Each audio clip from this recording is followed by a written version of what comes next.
పట్టుకొని కాల్చి చంపారు ఒక బూటకపు ఎన్కౌంటర్ అని చెప్పేసి మావోయిస్ట్ కమిటీ చెప్తోంది.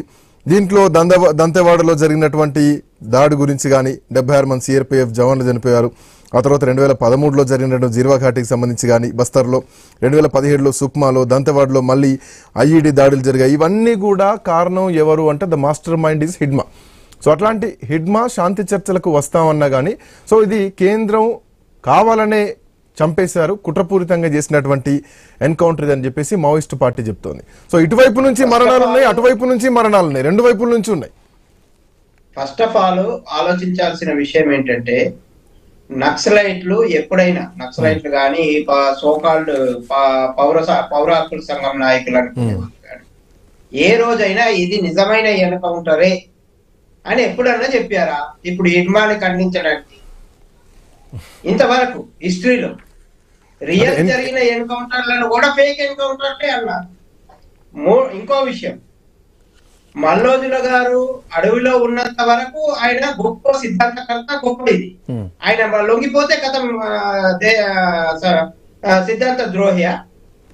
మీరేమో ఇప్పుడు విమర్శిస్తున్న వాళ్లకు కొద్దిగా మానవత్వం ఉందా అని నేను అడుగుతున్నాను.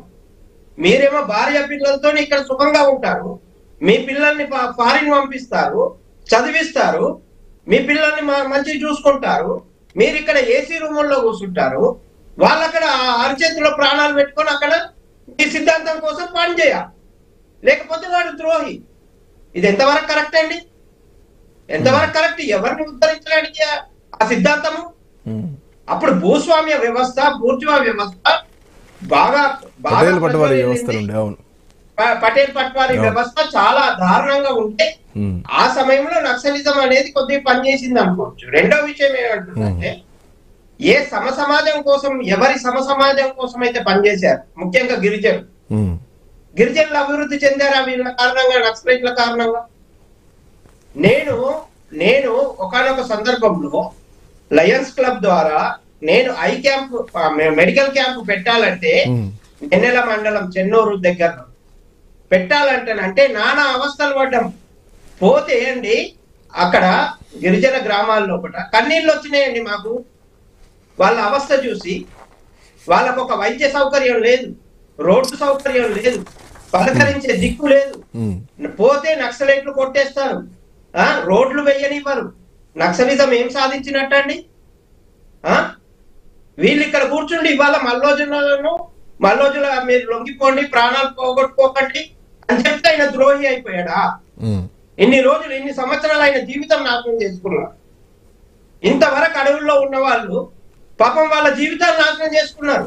అంటే ఇక్కడ పాయింట్ ఏంటంటే అంటే ఎక్కడ చర్చ ఎక్కడ వస్తుందంటే శ్యామ్ సుందర్ గారు, ఇప్పుడు ఎవరి వ్యక్తిగత జీవితం వాళ్ళది, ఒకరి జీవితం మీద ఇంకొకరికి హక్కు లేదు మీరు అన్నట్టు. పాయింట్ ఏంటంటే శ్రీకాంత్ గారు, నేను అంటే అడుగుతున్నా, నీ వ్యక్తిగత జీవితం అన్నప్పుడు నువ్వు ఇంకొకరిని తప్పట్టే నైతిక అర్హత నీకు లేదు.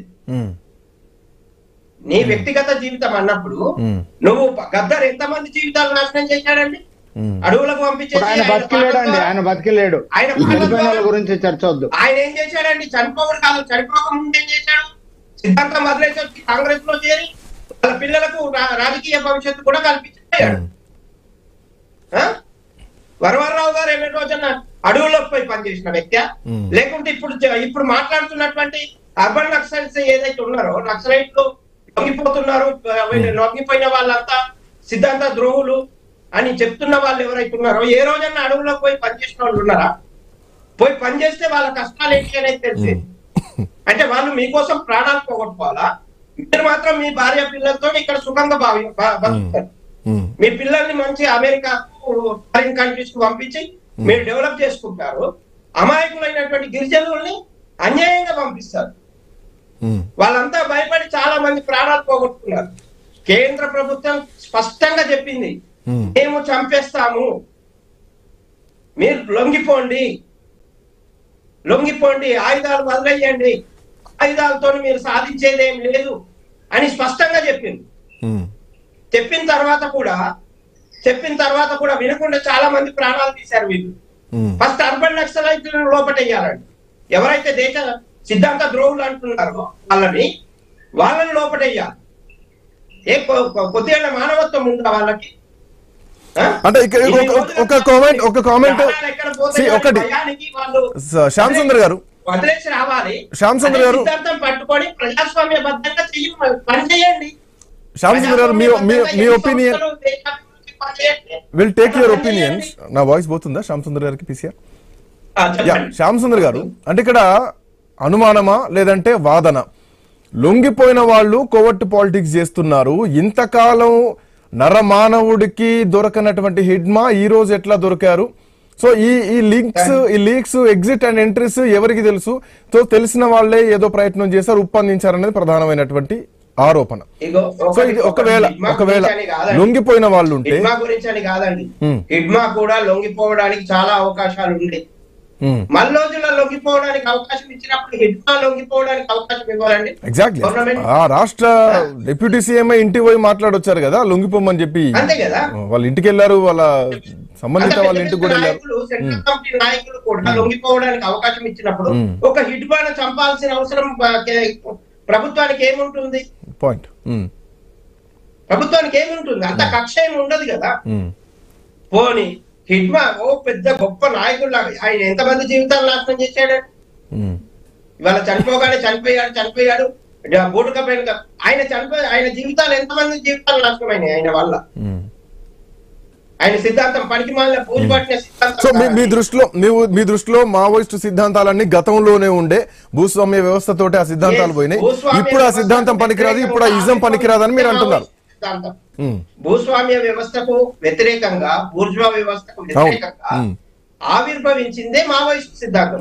ఆ భూస్వామ్య వ్యవస్థ బూర్జువా వ్యవస్థనే పోయింది. పోయిన తర్వాత ఇంకా మావోయిస్టు ఏం అవసరం అండి? అవసరం లేదు కదా. అవసరం ఉంటే విషయం వేరు. అవసరం ఉంది కూడా ఉత్సాహంగా పోయారు, తుపాకులు పట్టారు, పోయారు.